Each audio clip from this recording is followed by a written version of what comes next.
Bonjour à tous. Donc, on est ravis ici de vous accueillir à l'occasion de la sortie de ce nouveau numéro de la revue internationale et stratégique. Ce numéro fait écho à un numéro qui a été sorti il y a une dizaine d'années, hein, qui a été intitulé Sanctionner et punir, hein, en référence notamment au philosophe français Michel Foucault.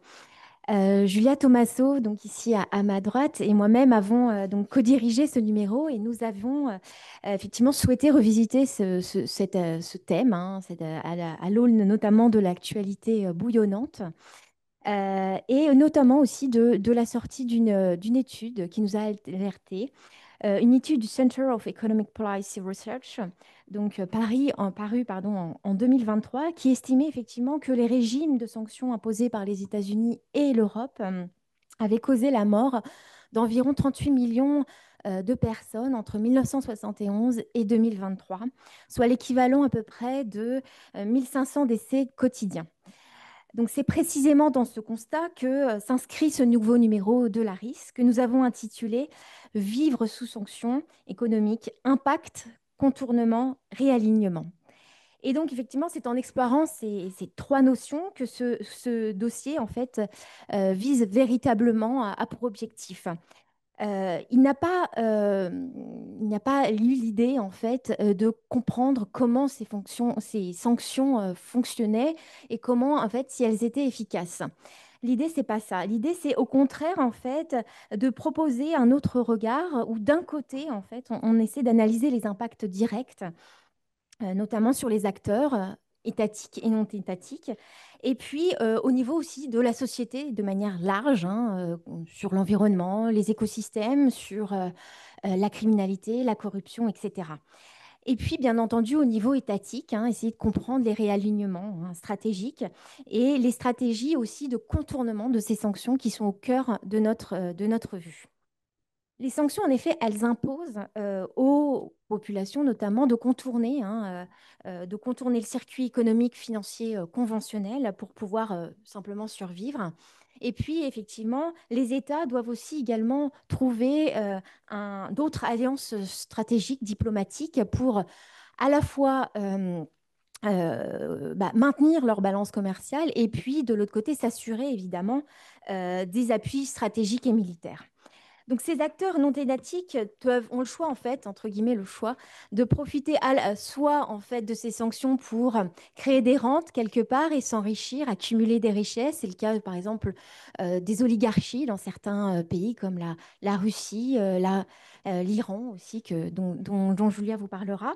Ou au contraire, elles n'y arrivent pas et effectivement font partie de cet ensemble de populations qui va vivre effectivement dans ce marasme économique et qui vivent au quotidien un épuisement à la fois financier et physique, et où effectivement l'art de la débrouille va prendre le dessus. Donc, face à ces contraintes imposées par les sanctions, nous allons au contraire essayer de dessiner une géopolitique des marges, hein, où effectivement l'idée d'une mondialisation parallèle, discrète mais bien réelle, où effectivement le capitalisme, on va le voir, domine. Et ça, c'est un point dont on veut appuyer, c'est qu'effectivement, ces contournements ne sont pas altères autres que mondialisme, mais rentrent bien dans un paradigme capitaliste. Donc, à mes côtés, nous avons honneur aux dames, hein, Julia Tomasso, avec qui j'ai eu l'honneur de coécrire un article et que nous avons effectivement co-dirigé la revue, hein. Tu es chercheuse à l'IRIS au sein du pôle défense et sécurité et Moyen-Orient, monde méditerranéen. Et tu es effectivement spécialiste de la Russie, de l'Iran, pardon. Tu as écrit avec Thierry Coville Destin croisé, l'Irak et l'Iran entre adaptation aux sanctions et dépendance. Et nous avons écrit La finance islamique, outil géopolitique dans une Russie sous sanctions. Christine Noël Lemaître, que nous avons l'honneur de recevoir et qui, à distance, vous êtes maîtresse de conférence HDR en philosophie, donc au département de philosophie d'Aix-Marseille Université. Vos recherches portent donc notamment en philosophie contemporaine sur la question des normes et de l'apport de la philosophie aux pratiques managériales. Vous avez écrit l'article Éthique sous embargo, tension entre morale politique et politique internationale, le cas des sanctions européennes contre la Russie. Et enfin, Emmanuel H., tu es économiste, adjoint scientifique à l'IFPN, directeur de recherche à l'IRIS et co-auteur de l'article que je cite, voilà, du capitalisme de troc aux bourses émergentes entre réponse aux sanctions et géopolitique parallèle des matières premières. Voilà. Et moi-même, rapidement, je suis économiste et directrice de recherche de l'Observatoire des technologies émergentes. Voilà, alors pour commencer, nous allons nous tourner vers Christine. Voilà, avant de commencer à parler des questions de contournement de manière directe, nous allons faire un léger point sur les fondements philosophiques en fait et éthiques de ces sanctions. Dans votre article, vous évoquez les tensions classiques entre éthique et politique, mises en avant effectivement par la philosophie politique. Est-ce que vous pourriez nous éclairer sur la manière dont ces tensions se manifestent dans le cadre des sanctions économiques et nous expliquer effectivement comment l'Europe tente aujourd'hui d'articuler ces deux dimensions dans sa politique envers notamment la Russie? Bonjour. Alors oui, en effet, les rapports entre l'éthique et la politique constituent une ligne de force de l'histoire de la philosophie politique. Des positions radicalement opposées ont été développées par les philosophes entre une posture qu'on peut qualifier d'idéalisme moral et une posture opposée qu'on peut désigner comme une forme de réalisme politique. Alors, pour les idéalistes, on trouve par exemple une posture de ce type-là chez un auteur comme Platon. La politique, ça devrait être une forme d'éthique, mais sur un plan, sur le plan de la communauté. Pour Platon, finalement, la politique est une morale agrandie. Et les dirigeants doivent aligner finalement leurs décisions sur la recherche de la justice, de la tempérance. À l'opposé, pour le réalisme, qui est entré quelque part sur la scène de la philosophie politique avec Machiavel, hein, qui va qualifier la politique comme devant être amorale. Alors, j'ai pas dit forcément immorale, hein, amorale, mais ça veut dire qu'il y a une déconnexion entre des problématiques politiques et de relations entre les États et des questions de respect d'un certain nombre de valeurs. Donc, finalement, ça, c'est les deux positions qui sont un peu extrêmes et qui peuvent sembler inconciliables. Position que, par exemple, Simone de Beauvoir a identifiée comme n'étant pas tenable sur le long terme, puisque finalement, une politique qui se passerait totalement de valeurs serait un peu comme une forme de boussole qui ne pourrait plus indiquer le nord. Et en même temps, parce que les faits ont ce défaut-là d'être têtus, on peut rarement les évacuer d'un revers de la main en brandissant simplement un certain nombre de valeurs. Donc, pour en venir à la politique de l'Union européenne, l'invasion de l'Ukraine et avant de la Crimée par la Russie constitue un dilemme pour l'Union européenne, puisque la Russie a violé l'intégrité territoriale d'un pays indépendant, qui, bien que ne faisant pas partie de l'Union européenne, fait partie du territoire géographique européen. Et donc intervenir dans ce conflit au nom de la défense d'un pays agressé pour le retour de la paix, puisque la manière dont l'Union européenne justifie ses sanctions économiques, c'est ça, hein, c'est pour œuvrer pour le retour de la paix, en conformité avec les valeurs qui sont les valeurs de l'Union européenne, la démocratie, l'état de droit. Je vais pas m'appesantir là-dessus, mais c'est aussi s'exposer potentiellement à des représailles de la part d'un pays qui est détenteur de l'arme nucléaire et qui était aussi un partenaire économique important pour l'Union européenne, en particulier dans le secteur de l'énergie. D'un autre côté, ne pas intervenir, c'est manifester à la Russie que finalement, elle peut mener une politique d'extension territoriale en Europe et que, quelque part, les valeurs que l'Union européenne revendique ne valent pas grand-chose en dehors de simples mots.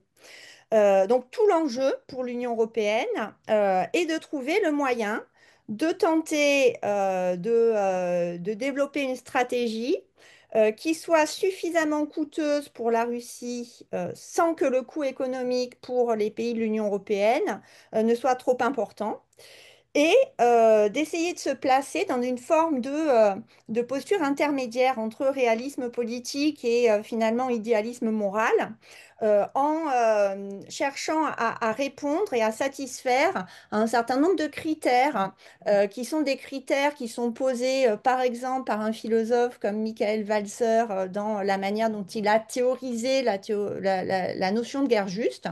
Il évoque parmi ces critères de justice, par exemple, le critère de la proportionnalité, c'est-à-dire qu'il faut que les mesures qui sont adoptées soient proportionnelles par rapport aux effets qui soient obtenus, qui soient recherchés. Et d'une certaine mesure, on peut dire que le fait que l'Union européenne procède par une succession de trains de mesures. Je crois qu'on en est au 19e train de mesures et il est question déjà d'un 20e train de mesures. C'est une recherche de proportionnalité entre les effets qui sont attendus et ce qu'on peut constater. Et le deuxième critère, c'est celui de la recherche de l'efficacité. C'est-à-dire que pour Walzer, si une intervention n'est pas efficace, finalement, et que les conséquences négatives vont être supérieures aux bénéfices escomptés, à ce moment-là, on ne sera pas dans une disposition qui peut être considérée comme justifiée. Donc là, on a de la part de l'Union européenne une tentative de concilier ces deux postures d'idéalisme moral et de réalisme politique et de procéder à partir d'une tentative de développer différentes sanctions à la recherche de cette proportionnalité et de cette efficacité. Merci beaucoup pour cet éclairage. Effectivement, comprendre les sanctions entre idéalisme et réalisme politique. On va se tourner maintenant vers Julia hein, et aller entre l'Iran et l'Irak pour effectivement comprendre comment les sanctions économiques ont paradoxalement en fait favorisé une des sortes d'économies de l'ombre quelque part, de la corruption, des réseaux clientélistes. Dis-nous un peu, voilà, ce que effectivement dans ton article tu as pu trouver. Donc c'est vrai que dans la liste avec Thierry Coville, on s'est intéressé à l'Iran et l'Irak et on a essayé de savoir comment en fait les sanctions avaient renforcé les réseaux parallèles, avaient alimenté la corruption et avaient consolidé en fait le pouvoir des élites. Et en fait, en voulant justement, en finissant justement par paradoxalement stabiliser les régimes qu'elles visaient à fragiliser. Et donc, si on prend l'exemple de l'Iran aujourd'hui, le pays est sous sanctions de manière quasi permanente depuis 1979. Et en fait, à chaque vague de sanctions, l'Iran a vraiment affiné ses techniques de contournement. Donc aujourd'hui, on a des tankers pétroliers fantômes, on a des sociétés écrans, des transferts de pétrole en mer entre l'Iran et l'Irak. On a des transactions aussi en yuan, qui est la monnaie locale chinoise. Et pour brouiller davantage les pistes aussi, les pétroliers iraniens, justement, coupent leurs transpondeurs en mer. Donc, pour vous donner quelques chiffres, en 2018, après le retrait américain de l'accord de Vienne, le nombre de barils, enfin le nombre des exportations pétrolières iraniennes a chuté de 2 millions de barils par jour à moins de 200 000. Et 7 ans plus tard, donc là en janvier 2025, ils ont remonté leurs exportations pétrolières justement à 1,4 million. Donc c'est très intéressant de voir que justement, entre-temps, entre ces 7 années, justement, il y a un véritable système parallèle qui s'est institutionnalisé. Et donc tout à l'heure, Camille parlait de l'art de la débrouille. Et donc ce qui était de l'art de la débrouille iranienne il y a quelques années, aujourd'hui, on a un véritable système parallèle et justement une économie de l'ombre organisée. Et elle repose sur des circuits clandestins, des rabais, des complicités régionales. Et ce savoir-faire, justement, il s'exporte. Il s'exporte en Russie. La Russie utilise aussi des tankers fantômes, justement, pour contourner les sanctions. Et en fait, ce qui était intéressant de voir avec Thierry Coville, c'était que le cœur du paradoxe était là finalement, c'est que en raréfiant les ressources, finalement, les sanctions ont créé des rentes. Elles ont ouvert un marché justement pour des spécialistes du contournement et justement qui sont plus proches du pouvoir et qui peuvent, eux, contourner les sanctions. En Iran, c'est les gardiens de la révolution ou les fondations révolutionnaires et qui contrôlent véritablement les points d'entrée et de sortie du pays, donc les ports, les routes. Et même voilà les sociétés et grands. Et aujourd'hui, quand on parle un petit peu des gardiens de la révolution, c'est assez flou parce que on voit que c'est une institution qui est militaire, mais aussi qui a la mainmise en fait dans l'économie, dans la société du pays. Donc c'est un petit peu un État dans l'État finalement. Et aujourd'hui, c'est vraiment les maîtres de cette économie parallèle en Iran et qui bénéficient du coup d'exonération, d'accès privilégié au crédit, à une part informelle des revenus pétroliers. Et donc les sanctions qui étaient censées affaiblir le régime, finalement, renforcent le pouvoir économique dans leurs mains et justement, et c'est les piliers du régime. Mais si on se tourne un petit peu vers l'Irak, et pour nous c'était important avec Thierry Coville de faire ce regard croisé entre l'Iran et l'Irak, si on regarde justement du côté de l'Irak, on voit que le pays justement illustre aussi la puissance des sanctions américaines et l'effet d'entraînement qu'elles exercent sur l'Iran. Et donc, l'Irak aujourd'hui est plus sous embargo depuis 2003, donc l'embargo qui a touché le pays de 1990 à 2003. Mais il reste concerné par certaines sanctions qui sont des sanctions américaines, ce qu'on appelle des sanctions secondaires, qui sont assez ciblées. Donc, c'est des gels d'avoirs, des interdictions.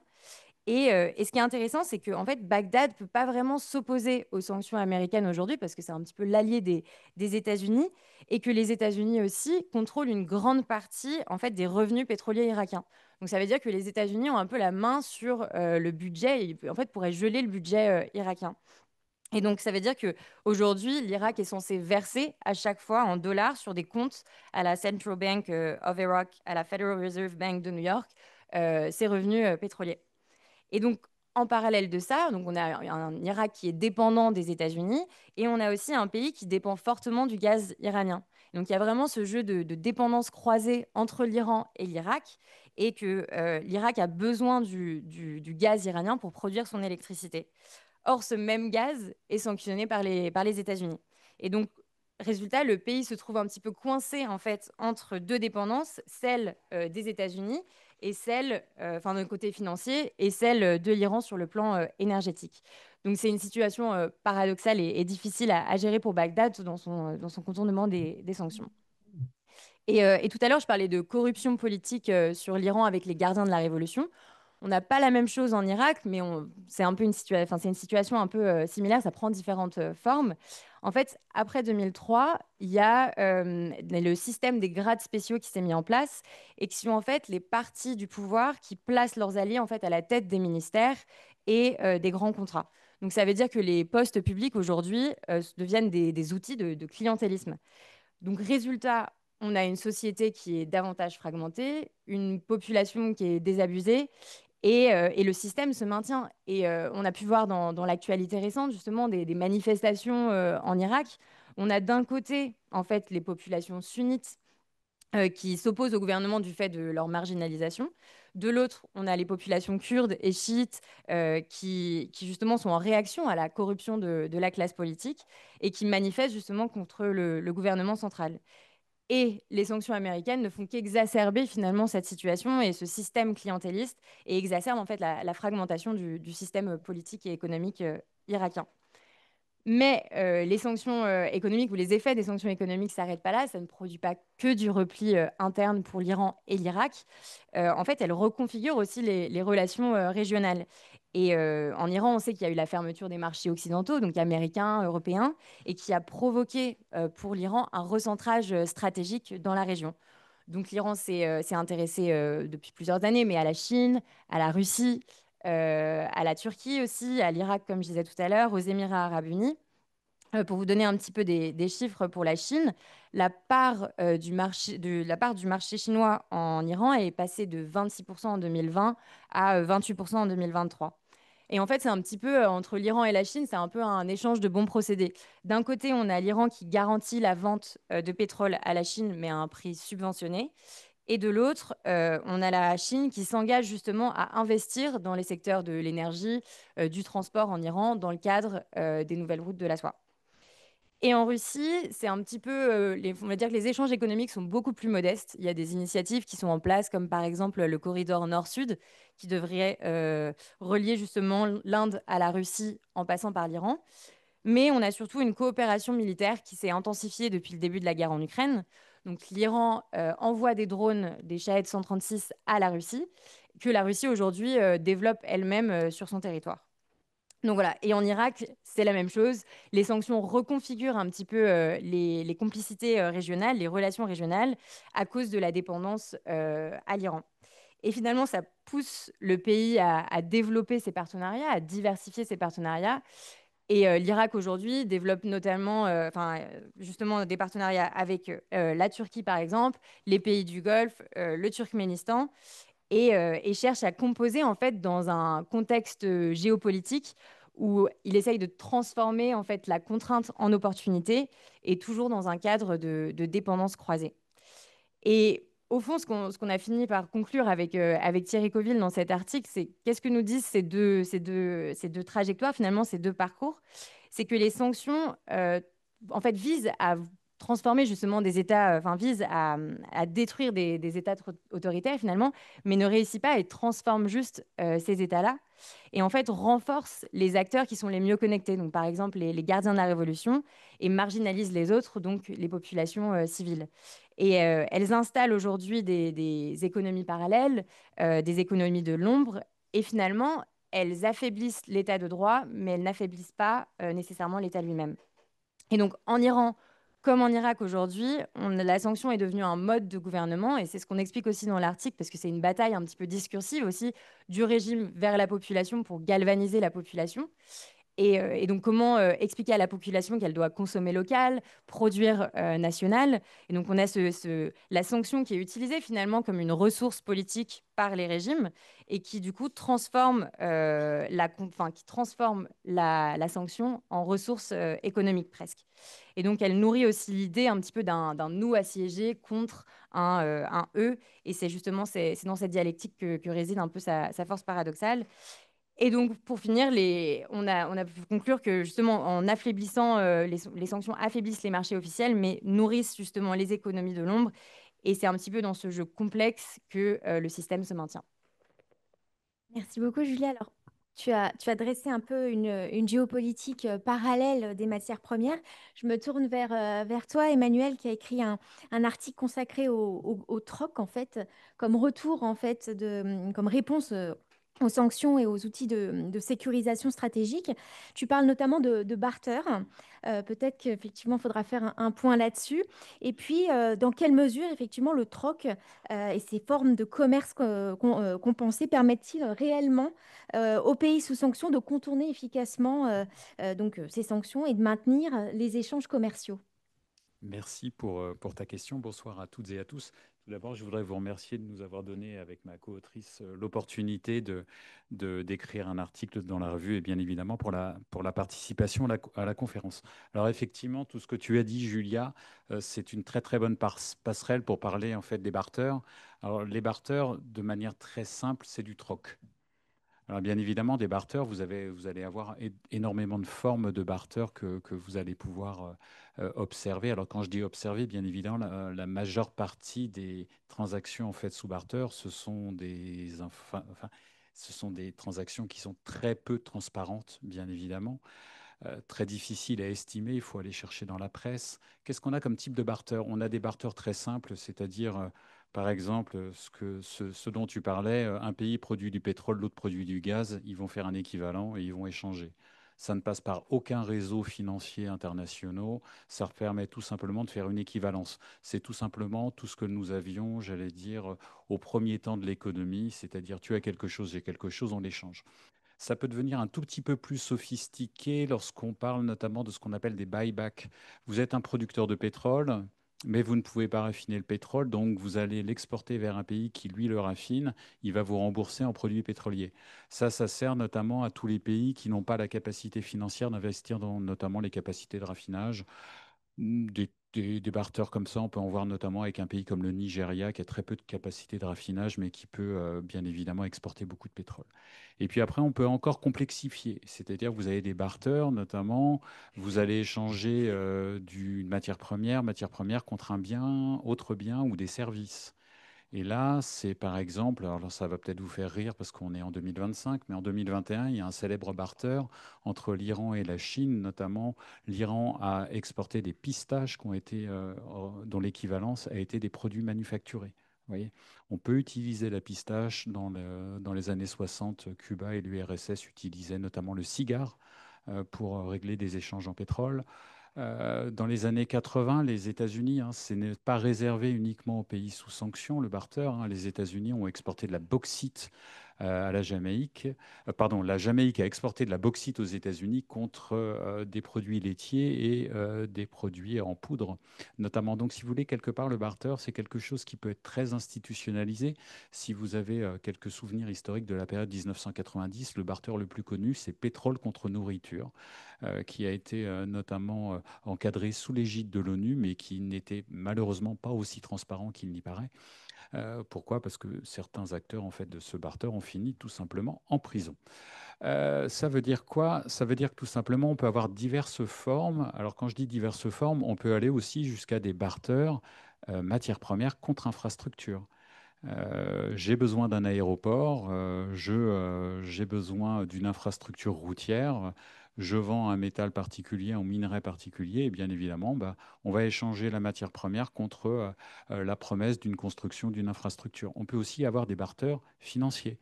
Je vous échange des matières premières contre la promesse d'un crédit. Alors ça, c'est notamment, ça a été observé entre, j'allais dire, 2005 et 2015 dans la majeure partie des pays d'Amérique latine avec la Chine. Le Venezuela, notamment, exportait son pétrole et avait l'assurance d'avoir des crédits financiers pour permettre tout simplement de vivre.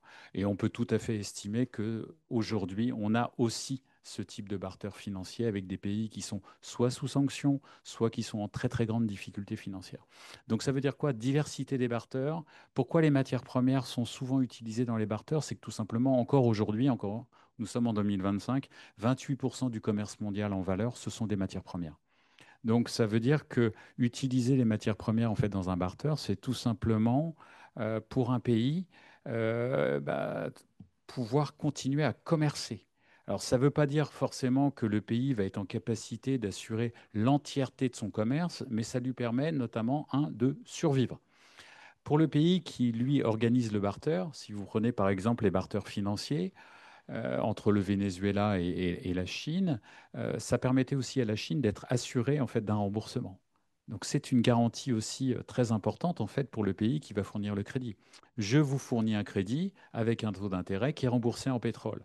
Vous pouvez vous dire que le pays va continuer à produire la matière première. Donc quelque part, c'est aussi face à certains défauts de paiement de certains pays qui étaient ou sous sanction ou pas sous sanction, en fait, l'assurance en fait d'être remboursée. Donc c'est un moyen très simple finalement de pouvoir continuer à commercer. On a eu des barters très importants. Pour vous donner encore une fois, pour vous situer dans les années 90, après l'effondrement de l'URSS, le commerce entre les entreprises des pays de l'ex-URSS et les pays et les autres, on est passé de 5% de barter à 50% de barter. Pourquoi? Parce que tout simplement, absence de devises, absence d'accès au marché financier, et quelque part, dès que vous avez une crise financière qui se développe, dès que vous avez de l'instabilité, potentiellement, recourir au barter, c'est quelque chose qui est véritablement très intéressant. Alors, est-ce que ça permet de contourner les sanctions? Oui, bien évidemment, ça permet de contourner les sanctions. Pourquoi? Parce que vous pouvez continuer à commercer. Ces transactions n'apparaissent pas dans le commerce international. Tout à l'heure, Julia parlait je pense que tu n'as pas dit le terme, mais c'est du transbordement. C'est-à-dire on va faire naviguer un bateau qui est rempli de pistaches, et puis un autre qui est rempli d'une autre matière première. Alors quand on peut, alors avec du pétrole c'est plus difficile, mais en tout cas on peut transborder comment dire, des matières premières. On peut tout simplement affréter des matières premières pour contourner les sanctions. Ça permet notamment de ne pas utiliser le dollar. Et ça permet aussi, et ça c'est, j'allais dire, le deuxième étage de la fusée, parce que en arrière-plan, je n'ai pas encore prononcé le mot, mais qui utilise le plus les barters? C'est la Chine, bien évidemment. Ça permet à la Chine notamment d'apparaître comme une puissance stabilisante au regard notamment des pays occidentaux qui, eux, font des sanctions alors que la Chine n'en fait pas. Et c'est un moyen qu'a trouvé la Chine pour, un, permettre à ces pays de continuer à commercer, et deux, potentiellement, on peut aussi faire des barters où on n'utilise pas le dollar. Ça lui permet aussi potentiellement de consolider des alliances. Et après les barters, qu'est-ce qui se passe? Généralement, on passe à des transactions en yuan. Donc ça permet en fait à la Chine d'internationaliser progressivement sa monnaie. Et les nouvelles routes de la soie ont été véritablement un vecteur, j'allais dire, fondamental. Pourquoi? Parce que les routes de la soie, c'est quoi? C'est dans un sens une paille à matière première pour la Chine pour sécuriser ses approvisionnements énergétiques, métalliques et alimentaires. Et c'est la volonté de la Chine d'offrir notamment des infrastructures. C'est pour ça que les barters infrastructures contre matières premières se sont énormément développés dans les années, j'allais dire 2000-2010, à partir de 2013, mais notamment avec un pays comme la RDC, où la majorité du cobalt qui est exporté par la Chine est remboursé par la RDC, pardon, est remboursé par la Chine en fait sous forme d'infrastructure. Donc vous allez véritablement pouvoir créer un système parallèle qui échappe à toute donnée. Alors malgré tout, on a quelques données, et je vais finir là-dessus. Non, c'est bon? Parce que je suis très bavard. Dans ce monde parallèle, on essaye d'estimer. Vous voyez, par exemple, le commerce pétrolier, qui est quand même la matière première la plus échangée en valeur, on estime aujourd'hui qu'on aura environ 15% du pétrole qui est échangé par barter. 15%, ça fait 15 millions de barils. Vous n'avez juste qu'à multiplier 15 millions de barils par $60 le baril, ça vous donne en fait l'intensité des barters par jour tout simplement, sur le seul marché pétrolier. Ces chiffres-là vont varier. Plus vous allez avoir de l'instabilité, de la volatilité, plus potentiellement vous allez avoir, enfin les acteurs vont essayer de comment dire, de s'installer dans une logique de barter. Après, ça pose quand même un problème. Pourquoi? Parce que tout simplement, si vous imaginez, on fait, je veux dire, un petit exercice de projection. On n'est pas à 15% uniquement sur le pétrole, on est à 15% sur toutes les matières premières. Ça veut dire que 15% des transactions échappent à quoi? À la logique de fixation des prix sur les marchés internationaux. Ça veut dire tout simplement que quand on vous parle d'un prix de matière première, eh bien vous avez allez, 15% de ce prix qui n'est pas véritablement réel parce qu'une partie des transactions n'apparaît absolument pas sur aucun registre. Et donc, quelque part, potentiellement, sur les marchés de matières premières, on fonctionne avec des benchmarks, c'est-à-dire avec des grands marchés qui sont cotés. Pour le pétrole, vous avez le Brent, le WTI. Pour le café, vous allez avoir l'Arabica, le Robusta. Et bien, quelque part, ces prix, finalement, qu'est-ce qu'ils reflètent? Ils reflètent une part, certes importante, mais pas totale, des flux commerciaux sur les marchés financiers. Donc, ça veut dire que derrière, en fait, cette question du contournement des sanctions, vous avez aussi potentiellement une forme de déséquilibre des prix sur les marchés internationaux. Et ça, c'est extrêmement difficile j'allais dire, à saisir, à essayer d'estimer, et potentiellement, vous pouvez tout à fait vous dire qu'une part en fait des prix qui sont affichés sur les marchés en fait ne reflètent absolument pas. Pourquoi? Parce que dans un barter, il y a toujours un pays demandeur, il y a toujours un pays qui va offrir le barter. Vous imaginez que le pays demandeur, c'est celui qui est soit sous sanction, soit en difficulté financière. Donc vous allez avoir une décote qui va être proposée par le pays, soit une décote, soit, pour tout vous dire, pour avoir déjà essayé d'estimer certains barters, une incapacité totale de savoir véritablement à combien a été fixé le barter, à combien vous estimez en fait la construction d'un aéroport. Comment faire l'équivalent? C'est absolument impossible. Donc, quelque part, vous allez avoir de la décote. Et donc, ce que Julia disait notamment sur le renforcement de certains pouvoirs, de certains, je vais dire, acteurs au pouvoir, bah, ça va être renforcé aussi par le fait que tout simplement, bah, faible transparence, peut-être des recettes, j'allais dire, d'exportation qui sont moindres parce qu'on a du mal à faire des équivalents. Et je termine. Sachez juste que dans ce qu'on appelle les BRICS ou les BRICS+, donc Brésil, Russie, Inde, Chine, Afrique du Sud, plus tous ceux qui sont rentrés depuis quelques années, et notamment en 2025, l'Indonésie, il y a une volonté en fait de faire une plateforme de barter. C'est-à-dire potentiellement d'institutionnaliser via une plateforme. Bah, moi, j'ai besoin de cobalt, toi, tu as de l'huile de palme, toi, moi, j'ai besoin de nickel, toi, tu as autre chose. Ça permettrait finalement de sortir une partie des marchés de matières premières des circuits traditionnels. Et encore une fois, je le répète, de dédollariser les marchés de matières premières, ce qui est j'allais dire, un objectif de certains BRICS, pas tous. Mais en tout cas,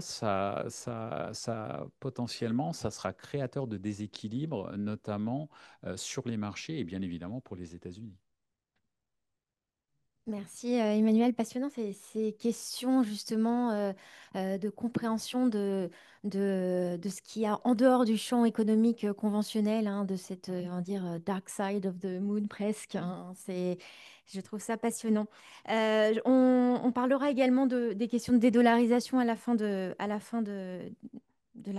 la conférence. En attendant, on se retourne vers Christine et l'Union européenne.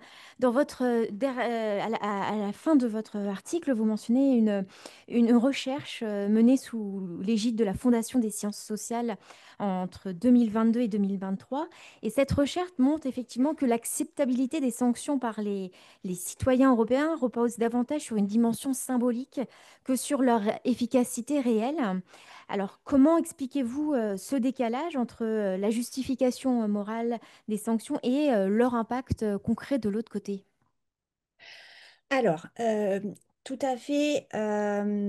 Donc, j'ai mené une étude auprès de citoyens de 3 pays de l'Union européenne, la France, l'Italie et l'Allemagne.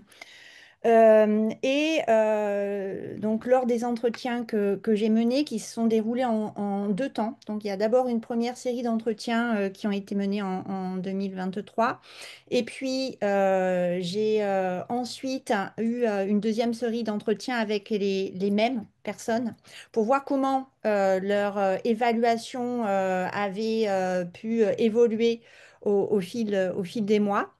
Et il y a plusieurs éléments qui ont été des sources d'étonnement pour moi. On dit que la philosophie naît avec l'étonnement. J'avoue que je n'ai pas été déçue. Alors, il y a des choses aussi qui étaient sans doute plus attendues. Premier élément, l'efficacité réelle finalement de ces sanctions. Finalement, elle est assez secondaire, hein, pour un grand nombre de personnes que j'ai interrogées. Alors, déjà, ils ont bien conscience qu'il y a des sanctions, mais le détail de ces sanctions, ils les connaissent assez peu. Et sur le plan de leur efficacité, j'ai eu beaucoup de personnes, notamment chez les citoyens allemands, qui avaient exprimé une forme de présomption de compétence de la part de l'Union européenne en disant, bah, moi, je ne sais pas, je ne suis pas en mesure de pouvoir apprécier si elles seront efficaces ou pas.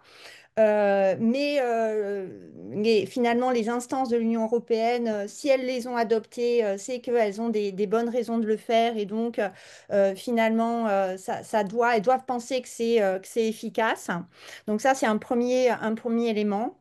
Deuxième élément, globalement, ces mesures étaient considérées comme acceptables. Alors, c'est vrai que j'ai eu plusieurs personnes qui ont dit que c'était, sans utiliser le terme de smart sanctions, mais que c'était de toute façon des sanctions qui n'étaient pas totales et qui étaient limitées à certains domaines. Et donc, dans la manière dont les personnes se représentaient l'impact des sanctions pour la population russe, il y avait l'idée que c'était de toute façon pas quelque chose qui pouvait conduire à générer des morts ou à générer vraiment des conséquences qui pouvaient être tragiques pour la population russe.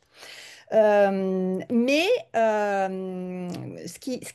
que j'ai trouvé le plus étonnant, c'est que lors de la deuxième série d'entretiens, finalement, alors que on pourrait se dire que ces sanctions n'ont pas encore porté leurs fruits, que la guerre continue et qu'on aurait pu s'attendre à ce que les personnes qui au départ les trouvaient tout à fait légitimes puissent en douter.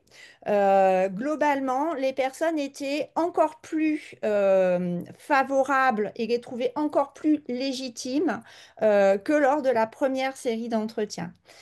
Et alors, je m'explique ça d'une certaine manière par le fait que j'ai mené ces entretiens, alors, en particulier avec le public français, juste après le moment où le président de la République avait évoqué le fait qu'on ne pouvait pas absolument écarter toute éventualité d'une intervention au sol en Ukraine.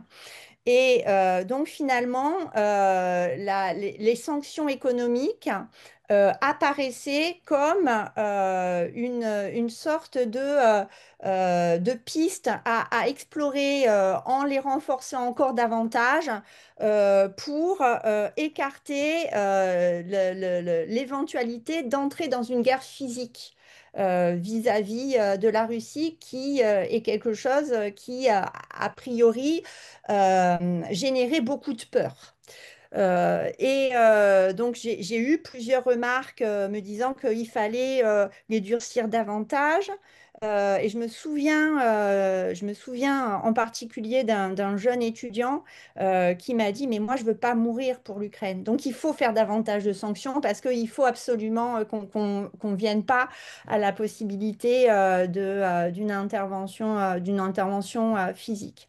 Donc il y a cet élément finalement que qu'elle fonctionne ou qu'elle fonctionne pas à l'heure actuelle, ou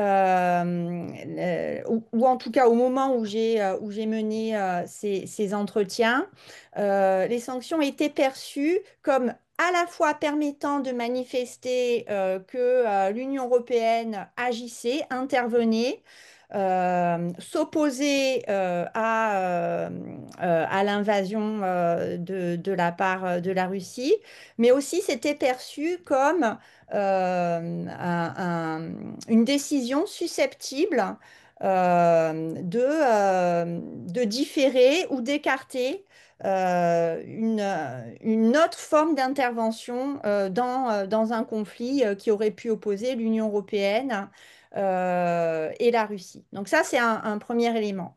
Et deuxième élément, quand je parle d'efficacité symbolique, il y a un sociologue du droit qui s'appelle Jean Carbonnier qui a bien explicité ce que signifie l'efficacité symbolique en disant que finalement les lois, les règles vont avoir un effet sur les consciences et pas uniquement des effets économiques ou sociaux mesurables.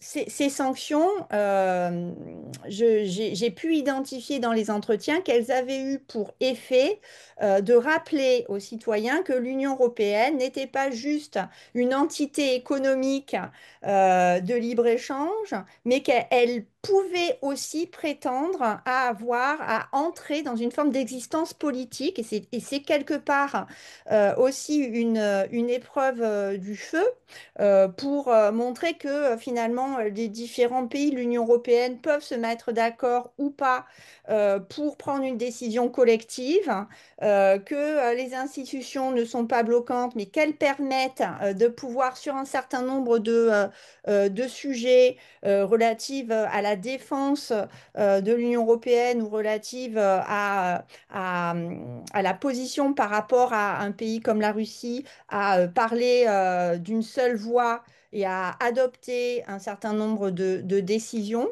Et ça, c'est ressorti effectivement assez fortement lors de la première série d'entretiens, d'une manière peut-être plus marquée, par exemple, chez les Allemands que chez les Italiens. Mais c'était présent aussi chez un certain nombre, dans un certain nombre d'entretiens que j'ai menés avec les citoyens français.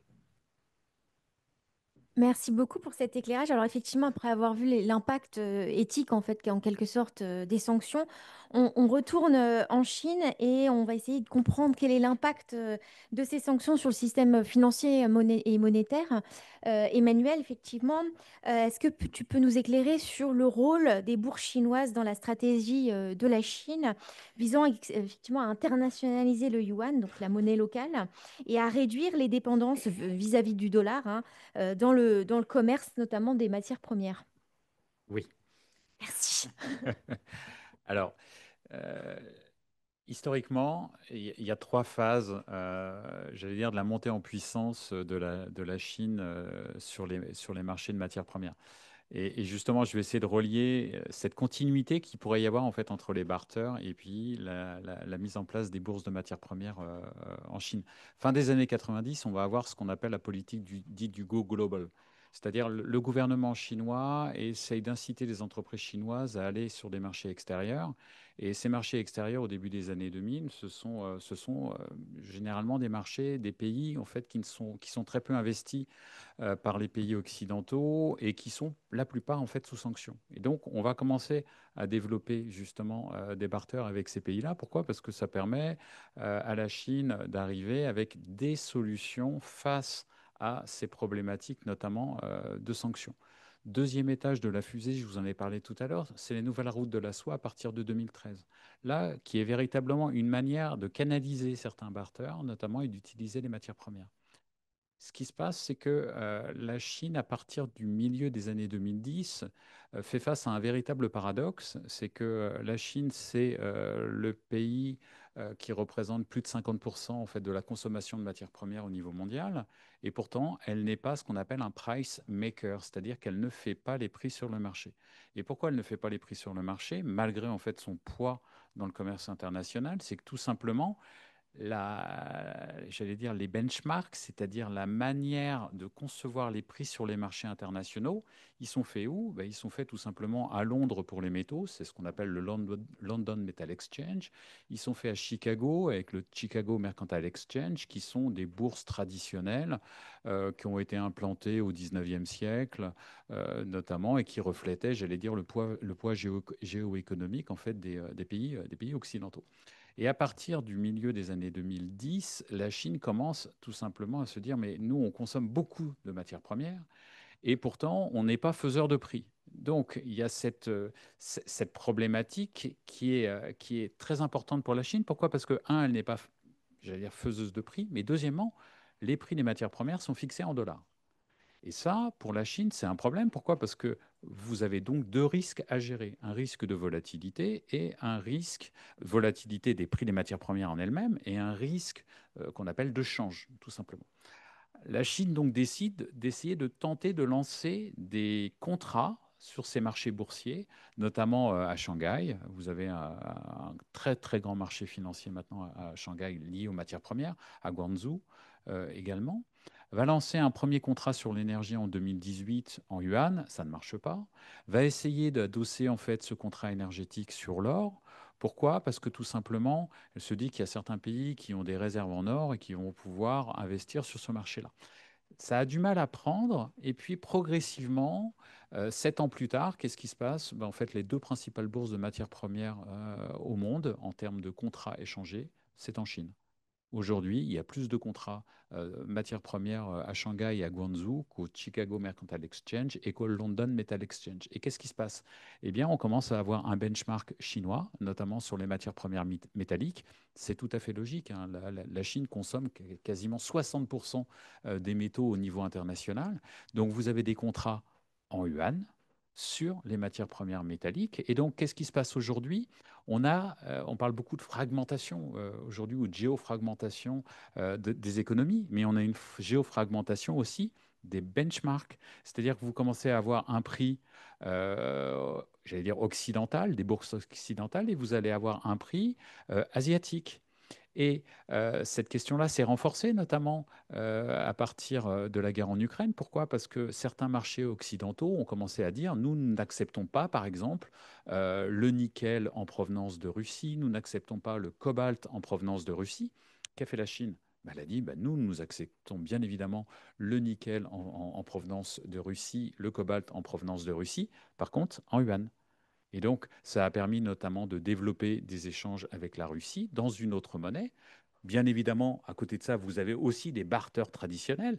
Mais ça veut dire quoi? Ça veut dire que la montée en puissance des bourses chinoises, c'est une forme d'institutionnalisation du poids de la Chine sur les marchés de matières premières. Et donc, quelque part, à différents niveaux, avec, j'allais dire, différents niveaux de développement des pays, vous pouvez avoir soit du barter quand il est sous sanction, soit pour la majorité des pays, notamment BRICS, c'est venez sur mes bourses de matières premières pour échanger dans ma monnaie. Alors bien évidemment, tous les pays ne sont pas, j'allais dire, ne sont pas d'accord, mais en tout cas, ils sont plus ou moins réticents. Vous prenez l'Inde, par exemple. L'Inde a un marché de matières premières qui est aussi en expansion extrêmement dynamique, a le Multi-Commodity Exchange. L'Indonésie, en 2026, a annoncé qu'elle allait lancer une bourse des matières premières, notamment pour le nickel. Donc, à l'intérieur même, j'allais dire, des BRICS, vous commencez à avoir aussi une concurrence sur mais qui va être faiseur de prix, qui va donner, j'allais dire, le là sur les marchés de matières premières. Alors, pour l'Indonésie et l'Inde, pour l'instant, la monnaie indonésienne ou la monnaie indienne, la roupie n'est pas une monnaie, j'allais dire, que le gouvernement indien veut institutionnaliser, mais pour la Chine, oui, il y a véritablement cette volonté de le faire. Et les matières premières sont, j'allais dire, sont un canal extraordinaire pour ça. Pourquoi? Parce que, bien évidemment, vous avez des pays producteurs de matières premières, vous avez des échanges de matières premières avec la Chine qui sont extrêmement nombreux. Et donc, quelque part, c'est un début d'internationalisation, mais surtout, en fait, il faut le prendre surtout comme un début d'exclusion du dollar sur les marchés de matières premières. La première volonté de la Chine, c'est qu'on utilise de moins en moins de dollars pour apparaître comme une solution très innovante face à l'instabilité des marchés. Quand on parle effectivement de finances et d'économie en fait parallèle à l'économie conventionnelle, il faut aussi se tourner vers la finance islamique. Et c'est ce que Julia et moi-même avons fait. Donc peut-être tu peux en dire un mot sur bah, déjà qu'est-ce que la finance islamique et qu'est-ce qu'elle a à faire dans cette conférence. Et puis effectivement, qu'est-ce qu'elle a, voilà, est-ce que c'est un moyen de diversifier, de contourner le dollar? Qu'est-ce que c'est globalement? C'est vrai que quand on s'est penché sur le sujet de la finance islamique avec Camille, on est parti de trois constats. Enfin, déjà, on s'est penché sur ce sujet, sur la Russie en particulier. Et donc, on est parti de trois constats. D'abord, la Russie est un pays majoritairement non musulman. Ensuite, la Russie est sous sanctions, nombre de sanctions, on en a parlé tout à l'heure, depuis bon nombre d'années aujourd'hui. Et enfin, la Russie s'intéresse à la finance islamique depuis 20 ans, et surtout depuis l'annexion de la Crimée en 2014, et encore plus depuis le début de la guerre en Ukraine en 2022. Donc Camille et moi qui aimons un peu les investigations, on s'est un peu penché sur le sujet. Et c'était d'autant plus intéressant pour nous que personne vraiment, du moins en France, s'était intéressé à ce sujet-là. Pourquoi la finance islamique? Pourquoi en Russie? Pourquoi dans une Russie sous sanction? Et puis c'était un petit peu l'occasion de croiser nos deux expertises, donc de faire une recherche théologico-économique. Donc aujourd'hui, quand on parle de finance islamique, c'est un peu flou ce qu'on a en tête. Mais pour vous donner un petit peu de contexte, c'est vraiment depuis le premier choc pétrolier, donc depuis 1973, qu'elle a vu un petit peu ses débuts. Et elle s'est accélérée, enfin l'usage de la finance islamique s'est accéléré à la crise des subprimes, en fait, en 2008. Et donc, c'est un petit peu imposé comme un modèle financier crédible. Et juste avant ça, elle n'était pas moins exploitée, moins utilisée. Et pourquoi elle a été plus utilisée après le crash de 2008? C'est parce qu'elle repose sur des principes qui sont simples, en fait.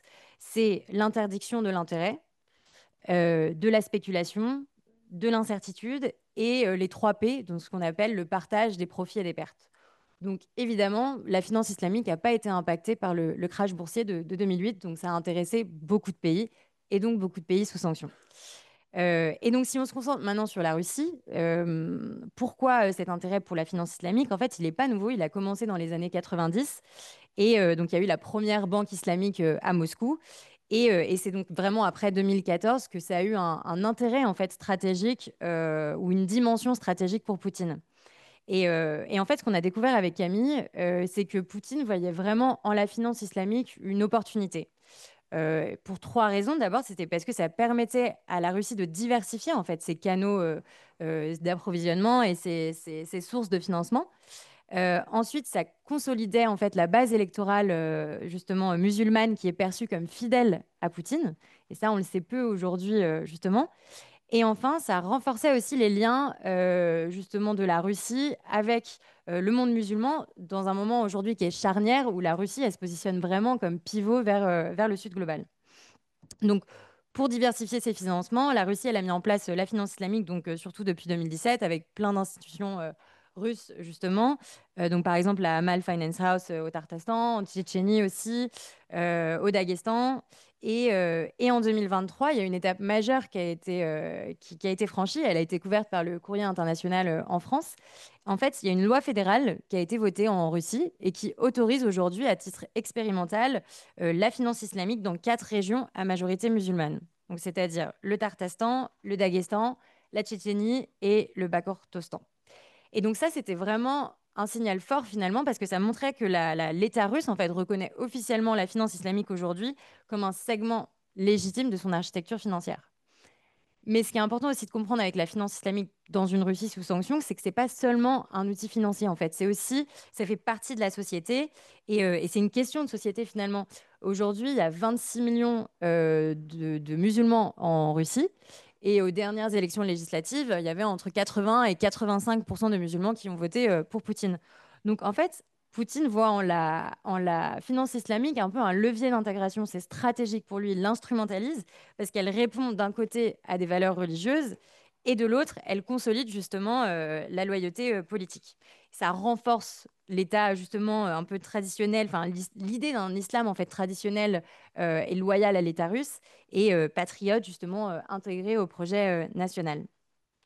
Et troisième raison, sur le plan géopolitique, sur la scène internationale, il y a eu le sommet de Kazan en 2024, enfin le sommet, pardon, le forum de Kazan en 2024. Et en fait, on a pu voir que dans sa dialectique, dans sa rhétorique, Poutine a vraiment utilisé la finance islamique comme un levier et en fait a mis en avant sa capacité à parler justement la langue économique du monde musulman. Et donc ça, c'est vraiment stratégique et c'était important pour nous de voir ça et de le soulever et de le souligner. Et ça montre que justement sur la scène internationale, aujourd'hui, la Russie, elle se montre comme une puissance orthodoxe d'un côté, mais aussi comme un acteur musulman légitime de par sa population musulmane. Et cette stratégie, en fait, elle s'inscrit aussi dans ce que Poutine appelle un peu la construction d'une grande Eurasie. Et c'est ce qu'on peut retrouver justement dans des penseurs russes comme Sergueï Garaganov. Et c'est la construction d'une grande Eurasie qui serait ouverte au Moyen-Orient, à l'Afrique, à l'Asie, et qui serait justement enfin, là où la Russie se placerait un peu comme un pôle alternatif à l'Occident. Et on le voit déjà dans les échanges dans les commerciaux entre, par exemple, la Russie et les Émirats arabes unis, qui investissent beaucoup dans la finance islamique en Russie. Les échanges ont augmenté de 68% en 2022, donc en atteignant voilà, 9 milliards de dollars. Et de l'autre, les investissements du Golfe, justement, se sont multipliés dans l'énergie russe. Mais donc, avec Camille, finalement, enfin, pour résumer un petit peu notre pensée voilà, sur et justement ce qu'on pense, enfin, pourquoi la finance islamique dans une Russie sous sanction, c'est en fait, c'est bien plus qu'un simple instrument financier, on en parle très peu aujourd'hui. C'est à la fois une réponse économique aux sanctions, même si ça reste quand même minoritaire, elle ne fait pas le poids par rapport au reste. C'est aussi un outil de cohésion. Pour Poutine, c'est un outil, en fait, c'est stratégique pour sa politique interne. Et c'est un petit peu une arme douce, si je puis dire, sur la diplomatie économique et religieuse du pays. Et donc, elle ne permet pas de contourner les sanctions, et ça, c'est important, parce que ce n'est pas un canal opaque, en fait, ce n'est pas comme les crypto-monnaies, mais elle permet de repositionner la Russie sur la scène internationale. Et je terminerai là-dessus, justement, ce qu'on observe, en fait, à travers, bon, là, c'est vraiment un micro-cas qui est le cas de la finance islamique, mais donc à travers le cas de la Russie ou de l'Iran ou de d'autres pays sous sanctions, c'est que on a vraiment une diplomatie de la résilience qui se met en place aujourd'hui et qui est une diplomatie où les alliances, elles sont vraiment beaucoup plus adaptatives, elles sont plus souples, elles ont une géométrie variable. Et en fait, je pense qu'aujourd'hui, les pays occidentaux ont du mal à comprendre ça. On est dans une logique beaucoup plus cartésienne, beaucoup plus institutionnelle en fait des alliances. On a le schéma otanien qui nous régit un petit peu. Et donc aujourd'hui, quand on voit par exemple l'Iran ou l'Arabie Saoudite, qui étaient pour nous un petit peu les ennemis, les grands ennemis de la région du Proche et du Moyen-Orient, se réconcilier entre guillemets et signer un accord grâce à la Chine en mars 2023. On a du mal à comprendre ça et pourquoi justement des anciens ennemis peuvent aujourd'hui être partenaires sur d'autres enjeux. Donc en fait, les États aujourd'hui, je pense dans le Sud global et les États sous sanctions, arrivent à gérer ou apprennent en fait à gérer l'incertitude, à inventer des marges de manœuvre qui n'existent pas d'habitude et justement à adopter, donc là dans le cas de la finance islamique ou des barters comme on parlait tout à l'heure, des langages économiques qui sont alternatifs et des modes justement, des marges de manœuvre alternatives. Et c'est un petit peu ce qu'on a voulu montrer dans la revue avec Camille quand on l'a appelé Impact, contournement et réalignement. Et c'est ce côté réalignement qui est important, enfin qui était important pour nous. Et c'était un petit peu la conclusion de notre revue. C'est que finalement, les sanctions contribuent à remodeler la scène géopolitique, en fait l'échiquier géopolitique et financière du monde. Et c'est ce qu'on a voulu démontrer dans cette revue.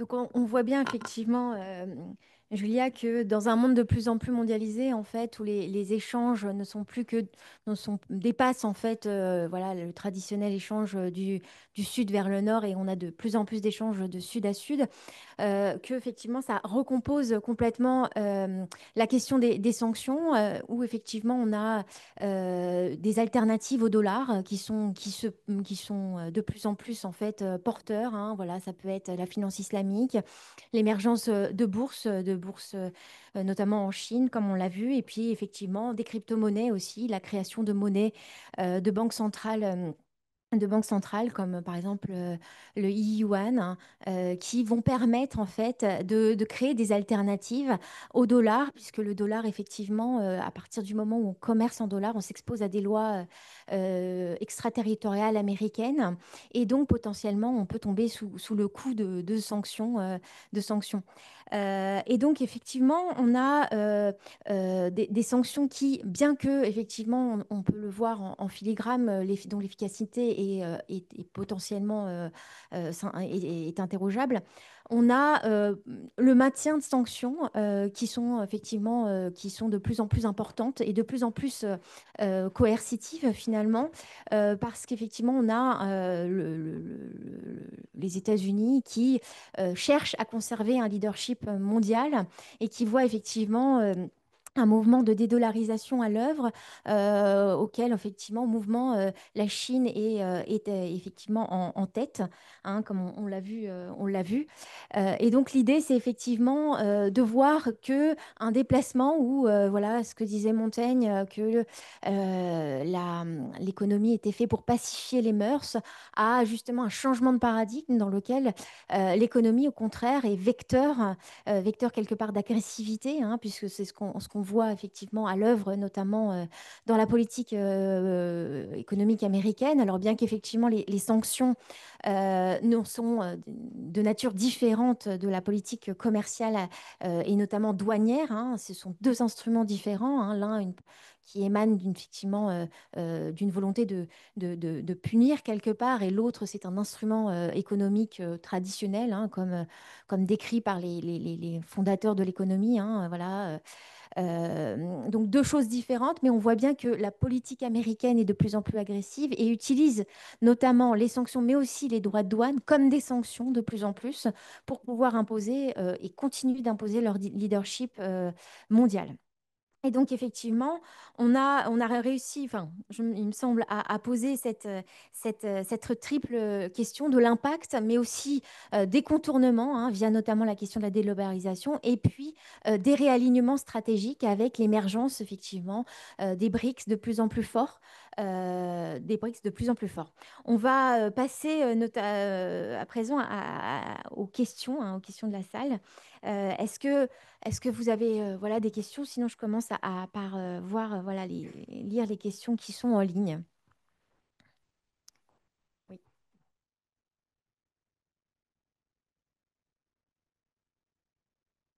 Bonsoir et merci pour vos interventions. Je me posais la question, est-ce que ça ne les arrangerait pas, ces pays, d'être sous sanction, puisque finalement, ça leur permet d'entretenir la corruption, l'opacité, d'échapper au dollar et d'avoir une économie parallèle. Donc au final, à la base, c'était pour les sanctionner, mais finalement, j'ai l'impression que plutôt ça les arrange, en fait. Merci. Vas-y, vas-y. Alors, je ne sais pas si on peut dire que ça arrange, hein, parce que vu effectivement l'impact sur les populations et puis effectivement de manière générale sur l'économie du pays, hein, quand on voit en Iran effectivement que les populations sont quand même exsangues. Après, ça peut effectivement convenir à une certaine élite politique qui va au contraire se renforcer via y trouver quelque part son compte en accumulant quelque part une rente qui émane de ces contournements. Donc, pour le coup, je pense qu'il faut avoir une vision un peu plus, voilà, alors effectivement, on va dire nuancée. La plupart de la population souffre, hein, comme je l'ai dit, effectivement, il y avait énormément de morts qui étaient liées, hein, à 38 millions entre 1971 et 2023, donc c'est énorme. Et effectivement, il n'y a pas de reconnaissance internationale, hein, de ces dommages sur les populations. Mais pour le coup, effectivement, ça sert, comme l'a dit Julia tout à l'heure au niveau sur les questions iraniennes, hein, ça sert le pouvoir politique à maintenir une rhétorique de voilà, ce qu'elle a dit, de eux contre nous. Est-ce que tu veux ajouter quelque chose? Oui, Ouais. j'allais faire une réponse très courte, non. Et pourquoi non? Parce que tout simplement, notamment dans les barters, vous avez quelqu'un qui gagne moins que ce qu'il pourrait escompter, notamment sur les marchés de matières premières. Quand vous regardez les principaux barters sur on va dire les 15 dernières années, c'est Chine-Russie, c'est Chine-Iran, c'est Iran-Inde, c'est Chine avec certains pays d'Amérique latine. Vous voyez tout de suite que vous avez Chine avec d'autres pays et qui est potentiellement celui qui va pouvoir imposer certaines choses, c'est la Chine. Alors, bien évidemment, elle ne va pas être, j'allais dire, trop dure avec la partie adverse, parce que bien évidemment, elle veut se poser en force plutôt stabilisante, mais malgré tout, elle le fait aussi car potentiellement, elle y gagne. Je vais juste compléter ce qu'a dit Camille pour répondre à ta question, donc plus peut-être sur l'impact sur la population, enfin des sanctions. En fait, en Iran, la situation est dramatique. On a une inflation à 40%. En 2023, le rial a chuté de 60% de sa valeur. Et la population, en fait, subit tous les jours justement l'impact des sanctions économiques. Mais c'est pas seulement en Iran. On s'est intéressé dans la revue, on n'a pas pu le traiter aujourd'hui, faute de temps aussi, mais on s'est intéressé aux pays du Sahel, à l'Afrique, dont on parle peu finalement quand on parle des sanctions économiques. Et en fait, ce qu'on a vu, c'est que, donc, par exemple, enfin, pour donner un chiffre, en 2023, plus de 2 millions de Nigériens étaient en situation d'insécurité alimentaire due justement en partie aux sanctions économiques. Donc en fait, la population subit les sanctions économiques de plein fouet et en premier lieu. Donc, c'est vraiment ceux qui sont en première ligne. Mais c'est vrai que le gouvernement ou l'État tire un peu les ficelles et certains groupes tirent les ficelles économiques, mais c'est jamais suffisant pour relever l'économie du pays de toute façon. Christine, vous vouliez ajouter quelque chose? Non, sur ce type de questions, j'ai pas une contribution, une contribution à apporter. Très bien. On va prendre une deuxième question. Ouais. Oui, merci pour votre exposé. Je rebondis un petit peu sur la question qui a été posée, alors plutôt à l'inverse, vu d'après votre exposé, on a l'impression que finalement les sanctions sont contre-productives et permettent finalement au gouvernement et au régime de se maintenir plutôt que d'aller déloger. Euh, Pourquoi finalement les hommes politiques qui, à mon avis, ont les conseillers et les renseignements nécessaires qui leur permettent de savoir que c'est contre-productif, continuent à les prendre? Est-ce que c'est plus pour des raisons de politique interne comme euh, Madame Noël Lemaître, je crois, l'a exposé, c'est-à-dire ça donne la sensation au peuple que les gens font quelque chose contre les méchants, entre guillemets évidemment les méchants. Et également, j'ai envie de dire quelle serait du coup, si vous demain vous deviez conseiller notre président, quelles seraient vos solutions alternatives à ces sanctions? Merci.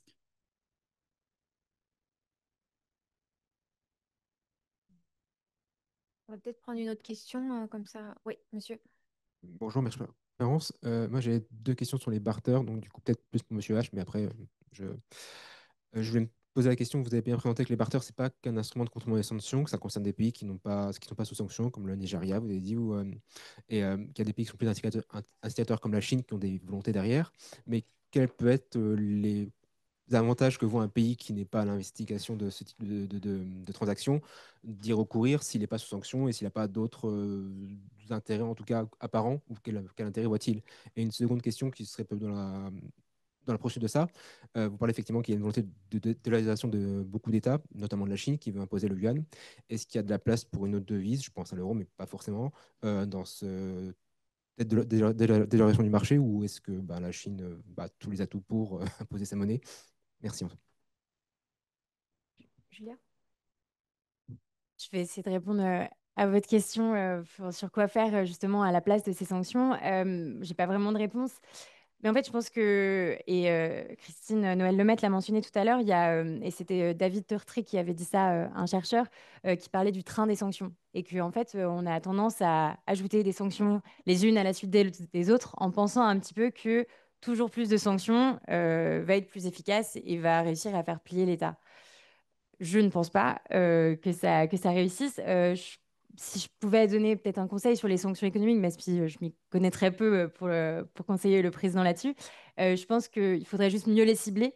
Et donc viser peut-être plus, quand on parlait de contournement tout à l'heure, en fait, davantage viser les acteurs qui contournent les sanctions. Donc quand on parle des tankers fantômes, aujourd'hui, il y a des startups qui se mettent en place pour justement essayer de les identifier et justement identifier en fait tous ces intermédiaires, ces sociétés écrans.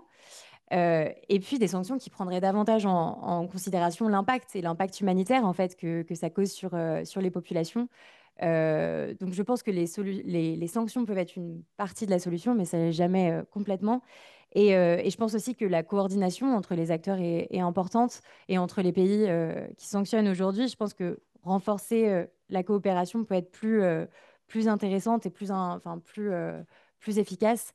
Mais voilà, avoir des sanctions les unes à la suite des autres en package un petit peu les rend moins efficaces, évidemment.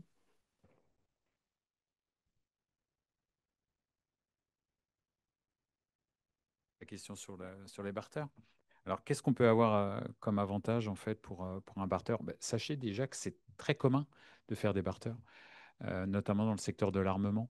Lorsqu'un pays exporte une technologie et s'engage à investir tout ou partie en fait du paiement dans le pays d'accueil ou à transférer de la technologie, c'est aussi un barter. C'est une forme de barter. Donc en fait, ça existe aussi, notamment dans le secteur de l'armement. C'est très très commun de faire ce genre de choses-là. On peut faire des barters aussi, tout simplement parce que aujourd'hui, vous le savez très bien, il y a des problématiques d'extraterritorialité. Et même quand on n'est pas sous sanction, on peut avoir peur de l'extraterritorialité. Vous voyez. Et donc ça, c'est une vraie problématique. Et d'ailleurs, j'ouvre une parenthèse. Les États-Unis ont inventé l'extraterritorialité monétaire, l'extraterritorialité technologique. La Chine, elle, invente l'extraterritorialité sur les matières premières. La semaine dernière a été votée notamment en Chine une loi qui fait que si maintenant vous utilisez des matières premières chinoises à hauteur de plus que 0,1%, c'est-à-dire quasiment rien, vous êtes obligé de demander une licence d'exportation au MOFCOM, c'est-à-dire au ministère des Affaires étrangères, enfin du commerce extérieur chinois, pour pouvoir exporter votre technologie. Je vous prends un exemple. Airbus, qui utilise 0,1% en fait d'aimant permanent dans un de ses avions, doit demander une licence pour exporter un Airbus de France jusqu'aux Pays-Bas. Oui. Donc la question en fait du barter, ça peut servir à ça notamment. Vous voyez, vous allez éviter des problématiques sur les barters. Alors après, votre question sur yuan, euro, dollar, si vous voulez, l'internationalisation du yuan, elle va être très lente. Forcément, pourquoi? Parce que notamment sur les bourses de matières premières aujourd'hui, il y a énormément de bourses de matières premières qui euh, sont partiellement ouvertes aux investisseurs étrangers et notamment occidentaux. j'allais dire, l'économie chinoise, elle est très fermée d'un point de vue financier. Vous ne pouvez pas faire ce que vous voulez d'un point de vue financier. Or, en fait, la logique en fait, d'internationalisation, c'est de pouvoir justement diffuser et de permettre à des investisseurs étrangers de pouvoir acheter du yuan sur le territoire. Or, ça, pour l'instant, ce n'est pas possible. Donc, pour l'instant, ce qui permet la diffusion du yuan, c'est le commerce international, notamment via les matières premières. Mais tant que le compte courant de la Chine ne sera pas ouvert totalement aux investisseurs étrangers, en fait, il n'y aura pas d'internationalisation. Et ça, j'allais dire, c'est un peu la schizophrénie du gouvernement chinois qui veut internationaliser, mais qui a peur aussi d'internationaliser. Pourquoi? Parce que potentiellement, on sait que le système financier chinois, il est fragile. On y est notamment les banques. On sait qu'il y a des surcapacités dans l'économie chinoise, il y a des engagements, le passif est énorme. Et donc, quelque part, si vous voulez, vous avez ce double mouvement. On veut internationaliser, mais d'un autre côté, en gros, la situation financière chinoise n'est pas assez forte pour une internationalisation. Après, l'euro, dans ce grand ensemble, bah, le problème, c'est que l'euro, si vous voulez, il a la place aujourd'hui qu'il avait il y a 10 ans. Et malheureusement, il y a, j'allais dire, une part des réserves, notamment des pays qui sont en euros, mais cette part, en fait, elle ne progresse quasiment pas. Vous avez un recul un tout petit peu du yen, vous avez un recul du franc suisse, vous avez un recul de la livre. L'euro est toujours au même niveau. Ce qui monte un tout petit peu, c'est le yuan. Attention, le yuan, c'est moins de 5% des réserves mondiales, hein. Vous voyez, quand on parle d'internationaliser et quand je vous dis que c'est très lent, voilà, c'est 5% aujourd'hui, c'était peut-être 4% il y a 5 ans, c'était peut-être 3% il y a une dizaine d'années. Vous voyez, donc en fait, on est vraiment sur une logique vraiment très très lente parce que la Chine ne peut pas se le permettre. Donc vous voyez, c'est là où vous avez une forme de schizophrénie. Et c'est la même chose en fait sur la question des barters. Entre choisir des barters et donc offrir la possibilité à un pays de pouvoir commercer parce qu'il est sous sanction, en gros pour sa survie, et dans le même temps, en fait, vouloir institutionnaliser avec les bourses de matières premières, là aussi, il y a une schizophrénie. Parce que la bourse de matières premières, c'est la transparence.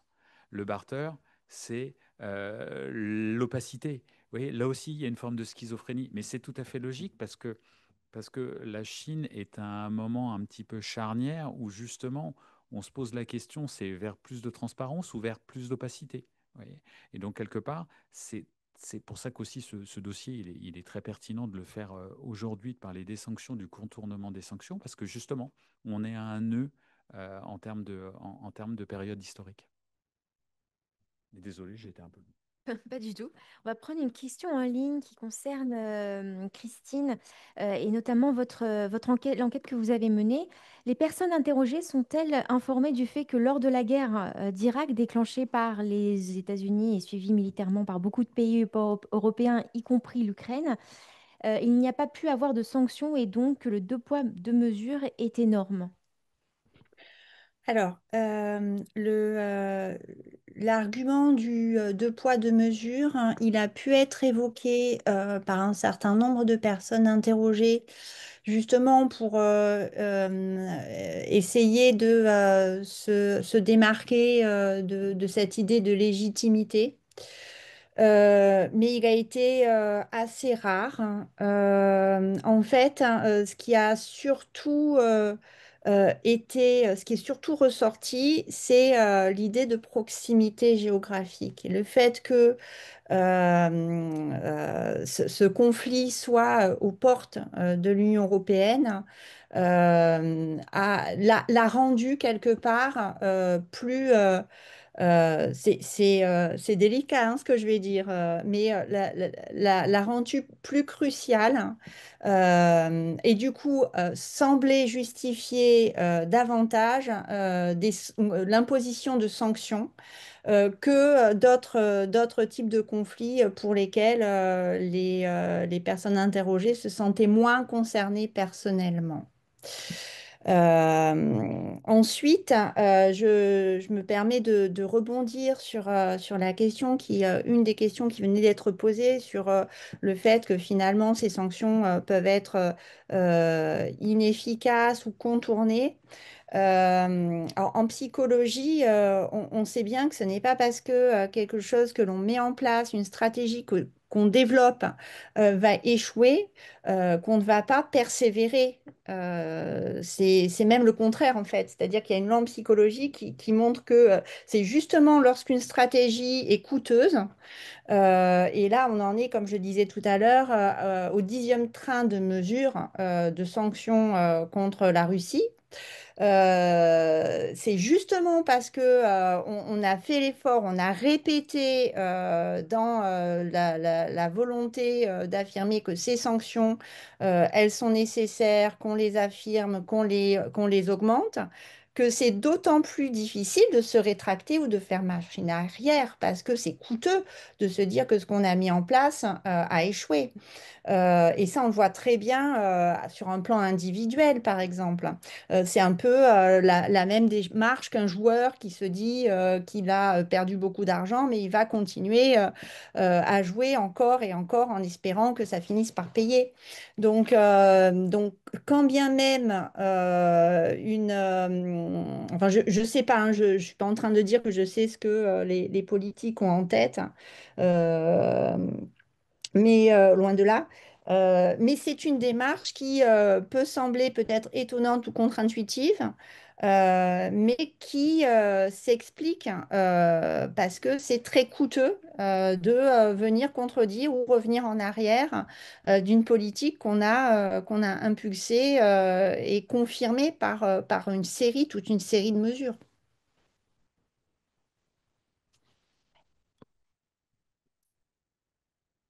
Je me permets de rajouter quelque chose, parce qu'en fait, quand on parle de contournement, on a l'impression que le contournement avec un barter, avec toutes ces formes en fait d'échange, quelque part, il y a un côté un peu, c'est pas bien, c'est mal. Mais les premiers en fait qui font du contournement, c'est le secteur de la finance internationale, qui à chaque fois qu'il y a une régulation, va essayer de contourner, et c'est pour ça que vous avez des crises financières.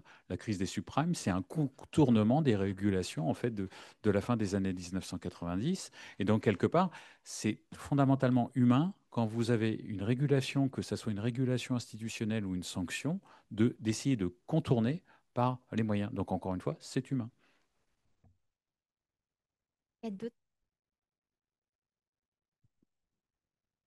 euh, Moi, j'ai une question concernant les sanctions contre l'économie de la Russie. Est-ce que ces sanctions avaient des impacts sur l'économie des pays européens aussi? Est-ce que ces sanctions ont contribué à augmenter les prix mondiaux des ressources? Si vous voulez un ordre d'idée, en fait, 2022, les premières sanctions sur le marché de l'énergie, ça a coûté à l'Union européenne, d'un point de vue global, 800 milliards d'euros.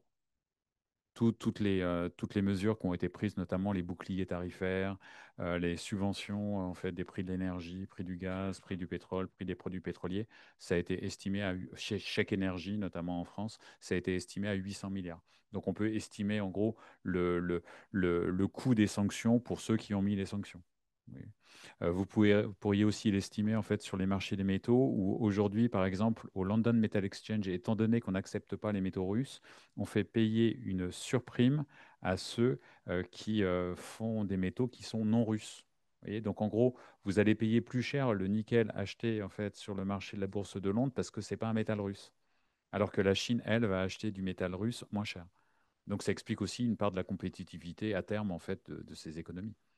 Et ça vous explique aussi pourquoi bah, certains pays vont aller acheter en fait à la bourse chinoise. Donc oui, il y a un coût aux sanctions.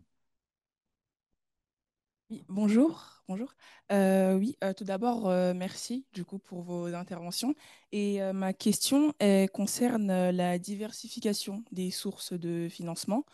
Selon vous, est-ce que la crypto-monnaie ou les monnaies alternatives telles que le yuan, je ne sais pas si je le dis bien, la monnaie chinoise, quoi, et les monnaies locales peuvent-elles devenir des outils de résistance économique face au leadership américain? Merci beaucoup. Je vais prendre la question. Alors, il y a trois types de crypto-monnaies. Vous avez les monnaies de banque centrale, monnaies numériques de banque centrale, qui sont en fait donc l'euro qu'on met sur une blockchain, par exemple, le yuan qu'on met sur une blockchain. Vous avez les stablecoins, qui sont en fait des crypto-monnaies qui sont adossées à une monnaie, par exemple, comme le dollar, comme l'euro. Et donc, par exemple, vous avez la stratégie américaine qui est effectivement d'investir dans les stablecoins pour au contraire contrer en fait quelque part les monnaies numériques de banque centrale, notamment le yuan, parce qu'effectivement, à partir du moment vous commercez avec des stablecoins, vous tombez sous le coup de l'extraterritorialité du droit américain. C'est comme si vous étiez finalement, vous commerciez en dollars, puisque c'est adossé en quelque sorte au dollar. Et donc, vous avez une espèce de rivalité qui se met en place entre la Chine et les États-Unis sur cette question de blockchain. Et vous avez un troisième type de blockchain qui sont troisième type de crypto-monnaies qui sont des crypto-monnaies de première génération, hein, qui comme le Bitcoin par exemple, qui sont dont l'algorithme en fait est adossé à pas grand-chose, si ce n'est finalement l'air du temps, on va dire, entre guillemets. Et c'est pour ça que vous avez des monnaies qui sont très volatiles et d'autres aussi qui se caractérisent par une opacité grande, une grande opacité. Et donc, ces genres de monnaies ils sont utilisés notamment pour contourner le système monétaire traditionnel dans le cadre, par exemple, voilà, de l'idée de contourner le dollar, par exemple, quand on a un acteur privé. Mais effectivement, par exemple, ça s'adresse aussi, par exemple, sur des populations qui sont sous sanction, mais ça s'adresse aussi à des groupes criminels. Donc, vous avez trois types de crypto-monnaies. Et donc, vous avez effectivement l'idée de reconfigurer quelque part derrière le système monétaire international en essayant effectivement, en se battant entre guillemets entre les États-Unis et la Chine qui se disent que finalement, pour endiguer la dédollarisation, qui mise sur les stablecoins notamment. Alors, c'est l'idée de Donald Trump. Bon, l'idée derrière aussi, il y a un enrichissement personnel aussi, hein, clair, on va dire. Mais il y a quelque part aussi l'idée de faire tomber les gens qui commercent via ces stablecoins voilà, sous le coup de l'extraterritorialité du droit américain. Voilà. Euh, Merci pour vos interventions. J'ai une question sur l'utilisation des avoirs russes pour financer la reconstruction ou le réarmement de l'Ukraine.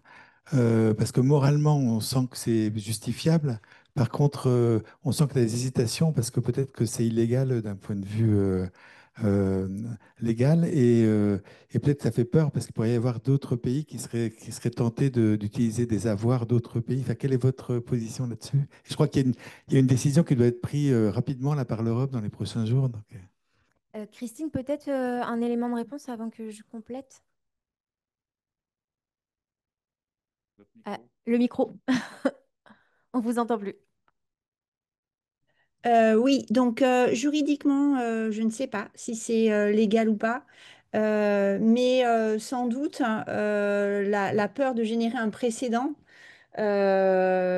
compte pour beaucoup dans l'hésitation ou la réticence à mobiliser ces fonds-là, oui. J'ajouterais le fait qu'en fait, on a beaucoup de difficultés à identifier ces avoirs russes, hein, parce qu'ils sont souvent bien cachés, hein. Il y avait un yacht qui appartenait probablement à Poutine, hein, qui était dans un port voilà, qui avait jeté l'ancre dans un port italien. Et en fait, ce yacht s'appelle le Sherazade. C'est un des plus gros yachts mondiaux. On a été incapable de remonter jusqu'à Poutine parce qu'effectivement, il y avait énormément d'hommes de paille, de sociétés écrans, effectivement, qui faisaient barrière. Et donc, en fait, comment dire, ce qu'on arrive à avoir, c'est vraiment la part de l'iceberg un peu gros, hein, des villas, parce qu'effectivement, on sait qu'il y a il y a des familles, comment dire, russes qui viennent, etc. On voit des yachts, etc. Mais globalement, on n'arrive pas à mettre la main là-dessus. Et donc, pour le coup, c'est pas pareil que Christine, je ne sais pas juridiquement ce que ça peut impliquer. Mais en revanche, on a énormément de dossiers qui s'accumulent au parquet national financier, etc., et dont on n'arrive pas en fait à déboucher parce que c'est trop compliqué. Et donc c'est la véritable, le véritable problème de ces avoirs russes en fait.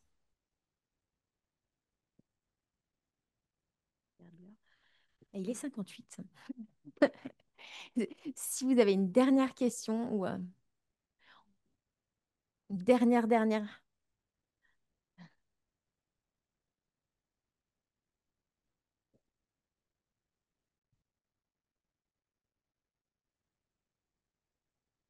Je vous remercie pour ce partage.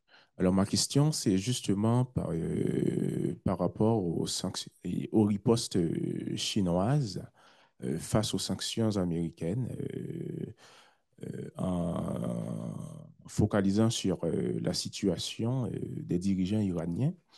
Est-ce qu'on peut envisager justement tous ces investissements chinois en Iran comme une sorte de véritable alternative pour les dirigeants iraniens ou justement une forme d'institutionnalisation d'une nouvelle forme de dépendance? Je vais prendre cette question. Merci pour votre question. Je ne sais pas si on peut parler d'une nouvelle forme de dépendance, peut-être un petit peu. Toujours est-il que l'Iran essaye vraiment de diversifier en fait ses partenariats et on le voit, comme je disais tout à l'heure, avec la Russie, la Turquie, l'Irak et la Chine en fait vraiment partie. Après, aujourd'hui, la Chine, justement, elle est plus enfin, c'est plus un avantage économique pour la Russie, enfin pour l'Iran, et pour la Russie, enfin pour la Russie vis-à-vis de l'Iran, c'est un avantage sécuritaire.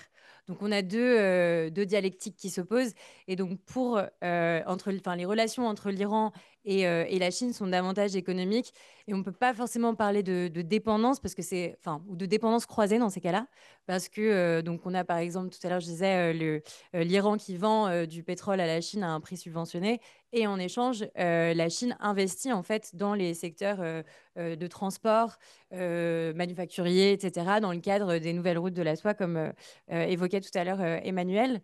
Et en plus, ils ont signé un partenariat stratégique donc sur 20 ans en 2021 dans un contexte pareil économique.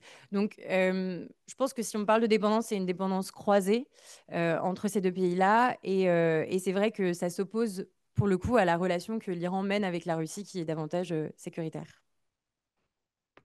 Merci à tous. On va lever la séance et puis à très bientôt.